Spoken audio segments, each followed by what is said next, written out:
બજેટને મુખ્યમંત્રી ભૂપેન્દ્ર પટેલે આવકાર્યું છે। તેમણે ટાંક્યું કે પીએમ મોદીએ હંમેશા સામાન્ય લોકોને પ્રાધાન્ય આપ્યું અને તેમના નેતૃત્વમાં વિકસિત અને આત્મનિર્ભર ભારત માટે રિફોર્મ એક્સપ્રેસને આગળ ધપાવતું આ બજેટ છે। તો સીએમ તરફથી પણ પ્રતિક્રિયા આવી છે। ખુદ જ્યારે બજેટની જાહેરાત કરવામાં આવી, અલગ અલગ મુદ્દાઓને લઈને પ્રધાનમંત્રીએ પણ આવ્યા હતા, દેશની જનતાને સંબોધિત કરી હતી અને તેઓએ પણ કહ્યું હતું કે આ બજેટ જે છે તે ભવિષ્યનું બજેટ છે। હવે તે જ રીતે મુખ્યમંત્રી ભૂપેન્દ્રભાઈ પટેલ તરફથી પણ પ્રતિક્રિયા આપી છે। તેમણે કહ્યું છે કે આ રિફોર્મ એક્સપ્રેસને આગળ ધપાવતું બજેટ છે।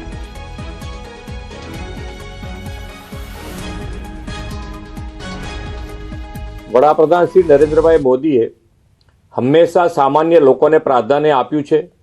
તેમના નેતૃત્વમાં રિફોર્મ એક્સપ્રેસને આગળ ધપાવતું આત્મનિર્ભર વિકસિત ભારત માટેનું આ બજેટ છે। માનનીય વડાપ્રધાન શ્રીના નેતૃત્વમાં નાણામંત્રી શ્રીમતી નિર્મલા સીતારામનજીએ સતત 9મી વાર બજેટ રજૂ કરવા માટે અભિનંદન પાઠવું છું। કર્તવ્ય ભવનમાં તૈયાર થયેલું આ બજેટ 3 કર્તવ્યો પર ઝોક આપતું બજેટ છે। તેમાં જ્ઞાન એટલે કે ગરીબ, યુવા, અન્નદાતા અને નારી શક્તિ તથા દિવ્યાંગજનોના પિલર્સ મજબૂત થશે। આ 3 કર્તવ્યોમાં સમાજના બધા જ ક્ષેત્રોને અને દરેક વર્ગને સૌના સાથ, સૌના વિકાસના મંત્રથી આવરી લેવાનો ખૂબ જ સરાહનીય અભિગમ રાખવામાં આવ્યો છે। ઇન્ફ્રાસ્ટ્રક્ચર, ઇન્ડસ્ટ્રીઝ, કટિંગ એજ ટેકનોલોજી, સેમિકન્ડક્ટર, ડેટા સેન્ટર્સ જેવા ક્ષેત્રો પર ખાસ ફોકસ કરવામાં આવ્યું છે। એમએસએમઈ પર ભાર મૂકવામાં આવ્યો છે। તેનાથી લઘુ અને સૂક્ષ્મ ઉદ્યોગોને મોટો ફાયદો થશે। મેન્યુફેક્ચરિંગ ક્ષેત્રમાં ઉદ્યોગોને જે પ્રોત્સાહનો જાહેર કરવામાં આવ્યા છે તે પણ ગુજરાતના મેન્યુફેક્ચરિંગ સેક્ટરને બૂસ્ટઅપ કરશે। પૂર્વ ભારતના દાનકુનીથી સુરત સુધીના ડેડિકેટેડ ફ્રેટ કોરિડોરથી રાજ્યના વેપાર ઉદ્યોગ અને ઉત્પાદન ક્ષેત્ર માટે ઝડપી લોજિસ્ટિક સેવાઓ મળતી થશે।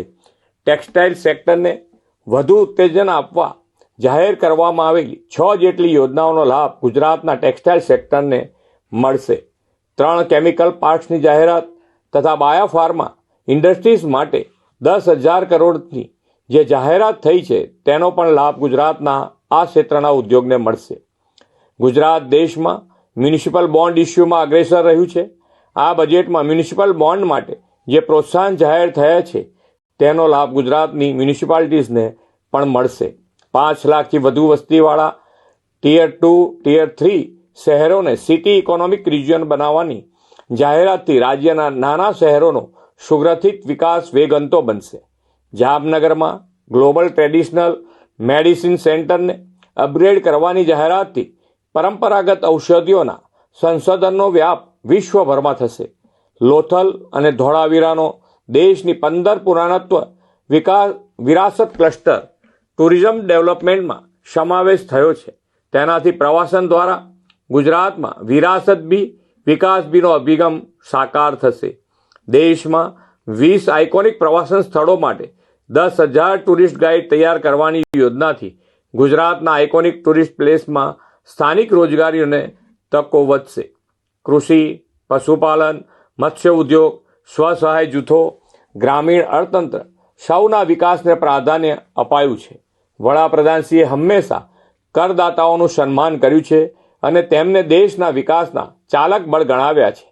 આ બજેટમાં પણ કરદાતાઓના સન્માનનો ખ્યાલ રાખીને પ્રમાણિકતા વધે તે દિશામાં કરવેરા ભરવામાં રહેલી ક્ષતિને ગુનો નહીં પરંતુ ભૂલ ગણીને સજાના બદલે દંડની જોગવાઈ કરી છે। સમગ્રતા આ બજેટ સર્વસમાવેશી, સર્વસ્પર્શી અને સામાન્યમાં સામાન્ય માનવી સહિત સૌના સર્વગ્રાહી વિકાસ, કલ્યાણ અને આત્મનિર્ભર વિકસિત ભારત માટેના તેમના યોગદાનને વધુ પ્રેરણા આપતું બજેટ છે। અને સમાચારો પર નજર કરીએ। તાપીના ઉચ્છલમાં આવેલા પાંખરી પાસે એમ્બ્યુલન્સમાં દારૂની હેરાફેરી પકડાઈ છે। 6 લાખથી વધુનો ભારતીય બનાવટનો વિદેશી દારૂ જપ્ત થયો છે। તાપી એલસીબીએ ચોક્કસ બાતમીના આધારે એમ્બ્યુલન્સમાં લઈ જવાતો દારૂ ઝડપી પાડતા બુટલેગરોમાં ફફડાટ ફેલાયો છે. પોલીસે 6,32,000થી વધુનો દારૂના જથ્થા સહિત એમ્બ્યુલન્સ મળી કુલ 11,37,000થી વધુનો મુદ્દામાલ જપ્ત કર્યો. સાથે જ એક આરોપીને પકડી પાડી કાયદેસરની કાર્યવાહી હાથ ધરી છે. તો ઉચ્છલમાં એમ્બ્યુલન્સમાં દારૂની હેરાફેરી લઈને પકડાઈ હોવાની જાણકારી, વધુ માહિતી ન્યૂઝ 18 સંવાદદાતા હેમંત પાસેથી મેળવીશું. જી હેમંત, વધુ શું જાણકારી છે સમગ્ર કેસમાં? જે સિદ્ધાર્થ, ચોક્કસથી જણાવી દઉં કે આ તાપી જિલ્લાના ઉચ્છલ તાલુકામાં નેશનલ હાઈવે 53 જે મહારાષ્ટ્રમાંથી પસાર થાય છે અને મહારાષ્ટ્રમાંથી ગુજરાતમાં દારૂ ઘુસાડવાનો એક અજીબો ગરીબ કિસ્સો સામે આવ્યો છે. એમ્બ્યુલન્સમાં લગભગ 6 લાખથી વધુનો દારૂ તાપી એલસીબીએ બાતમીના આધારે પકડી પાડ્યો છે અને એક આરોપીને હાલ તો અટકાયત કરવામાં આવી છે અને દારૂ ક્યાં લઈ જવા હતો એ દિશામાં હાલ તો તપાસ કરવામાં આવી રહી છે. આભાર હેમંત સમગ્ર માહિતી બદલ. તો હાલમાં દારૂ ક્યાંથી લાવીને, કોની પાસેથી લાવીને કોને આપવામાં આવતો હતો, એ તમામ મુદ્દામાં તપાસ શરૂ થઈ ચૂકી છે. વડોદરાના ગોત્રીમાં દારૂની મહેફિલનો વિડીયો વાયરલ થયો છે. ગોત્રી પોલીસ સ્ટેશનની હદમાં વિદેશી દારૂની બોટલ સાથે પાર્ટી કરવામાં આવતી હતી. પોલીસના કોઈ પણ ડર વિના સોશિયલ મીડિયા પર દારૂ પાર્ટીનો વિડીયો અપલોડ થયો. વાયરલ વિડીયોમાં ડાન્સ સાથે દારૂ પીતા નબીરાઓ નજરે પડ્યા.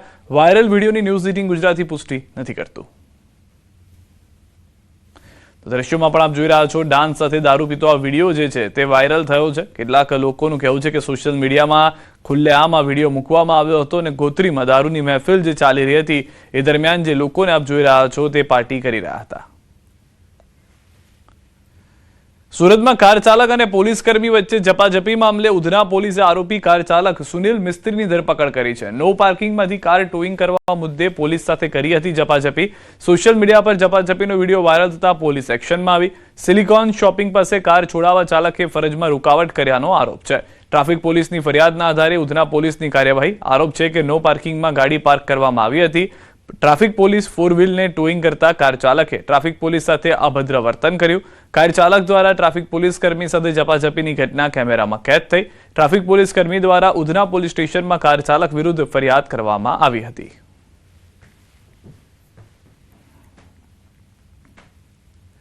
કમોસમી વરસાદને લઈને સૌથી મોટી આગાહી. હવામાન નિષ્ણાત અંબાલાલ પટેલની ચોંકાવનારી આગાહી. ગુજરાતમાં હવામાન પલટા બાદ આજે પડી શકે છે વરસાદ. ઉત્તર ગુજરાત અને મધ્ય ગુજરાતમાં હવામાનમાં આવી શકે છે પલટો. ગાંધીનગર, માણસા, પ્રાંતિજ, કડી, આણંદમાં બપોરથી સાંજ સુધીમાં ક્યાંક છૂટો છવાયો વરસાદ વરસી શકે છે.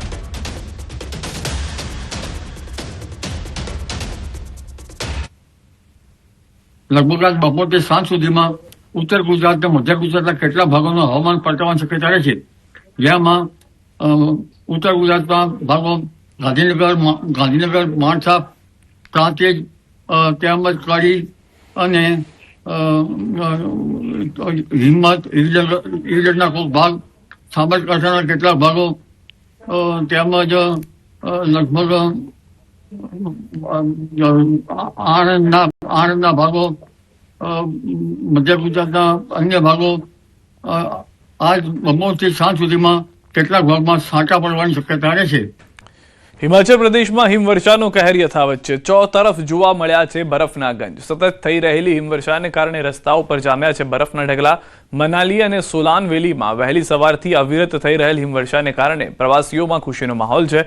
જોકે સતત હિમવર્ષાને કારણે વાહન ચાલકો સહિત અનેક લોકો અધવચ્ચે અટવાઈ ગયા છે. અનેક વાહનો પર જોવા મળ્યા છે બરફના ઢગલા. તો વૃક્ષો ઉપર પણ પથરાઈ છે બરફની ચાદર.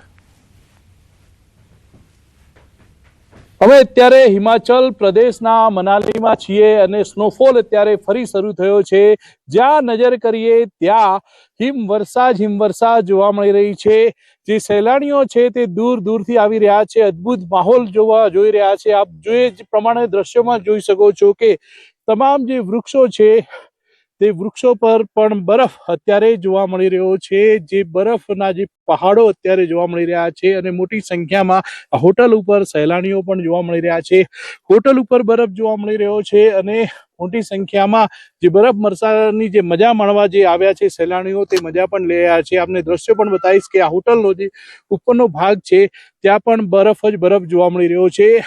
સ્નોફોલ ચાલુ હોવાથી બરફના અત્યારે થર જામતા જોવા મળી રહ્યા છે. પેલું બાસ્કેટબોલ ગ્રાઉન્ડ છે ત્યાં પણ બરફ જામેલો જોવા મળી રહ્યો છે અને જે વૃક્ષો છે તેના પાન ખરી ગયા છે અને તેના પર અત્યારે બરફ જ જોવા મળી રહ્યો છે. આમ હિમાચલ પ્રદેશ ના હવામાન વિભાગ દ્વારા જે આગાહી કરવામાં આવી છે કે 1લી, 2જી અને 3જી તારીખે ભારે સ્નોફોલ થવાનો છે અને તે પ્રમાણે જ અત્યારે ભારે સ્નોફોલ થઈ રહ્યો છે. લોકો મજા તો માણી રહ્યા છે, પરંતુ અનેક લોકો અટવાયા પણ છે. રસ્તાઓ પર પણ બરફ હોવાથી અત્યારે 4x4